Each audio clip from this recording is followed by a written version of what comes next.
Selamat pagi Bapak Ibu, Shalom.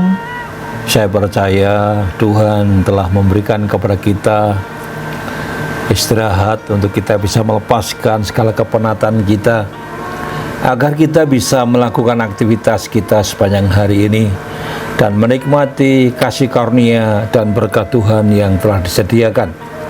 Namun sebelum kita melakukan aktivitas lain dan kita melanjutkan aktivitas kita, mari kita terlebih dahulu datang kepada Tuhan.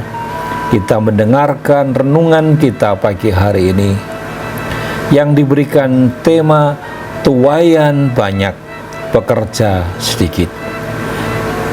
Nats pembacaannya diambil dari Matius pasal 9 ayat 35 sampai 38. Saya akan membacakan ayat yang ke-38 yang demikianlah firman Tuhan. Karena itu mintalah kepada Tuhan yang empunya tuaian supaya mengirimkan pekerja-pekerja untuk tuaian itu.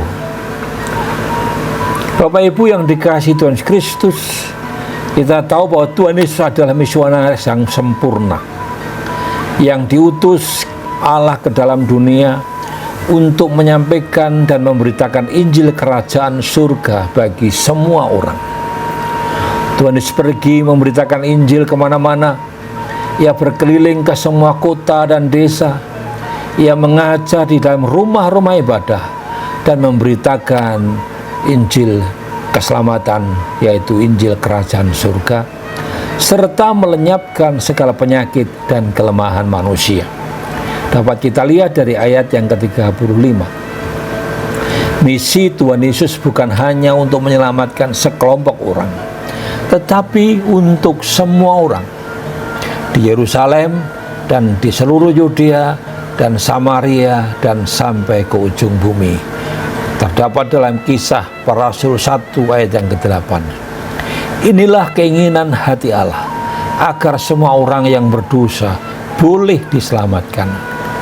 Untuk mencapai tujuan Allah itu, maka pertama-tama Tuhan Yesus mengajarkan kita tentang pentingnya memiliki hati yang welas asih pada sesama. Dengan kacamata belas kasih, kita mampu melihat mereka seperti domba yang terlantar, tak terurus. Mereka perlu bimbingan dan pengembalaan yang penuh kasih untuk membawa mereka kembali kepada Allah. Yang kedua, Tuhan Yesus berkata kepada para murid, tuaian memang banyak tetapi pekerja sedikit. Ini adalah sebuah analog yang Yesus paparkan tentang kurangnya para pekerja yang seharusnya melakukan penuaian, tetapi tidak bisa terpenuhi. Dengan kata lain, Tuhan mengingatkan setiap orang percaya bahwa sebenarnya masih ada banyak manusia yang haus akan Injil, tetapi tidak ada sedikit yang pergi memberitakan Injil. Ketiga, Tuhan Yesus menghendaki agar setiap orang percaya meminta kepada Allah Bapa agar Ia mengirimkan pekerja-pekerja ke ladang yang sudah menguning. Siapakah yang dimaksud dengan pekerja-pekerja itu? Yaitu setiap orang percaya yang sudah menerima Injil keselamatan. Sudah waktunya kita memiliki belas kasihan pada jiwa-jiwa yang belum diselamatkan. Karena itu, lakukanlah tugas pemberitaan Injil sekarang juga. Karena kita melihat tuaian yang sudah menguning.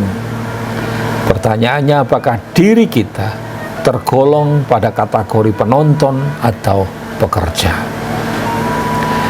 Kita atau setiap kita harus menjalankan amanat agung Tuhan Yesus, yaitu mengabarkan Injil Tuhan. Kesibukan, masalah, dan penderitaan bukanlah alasan untuk tidak memberitakan Injil.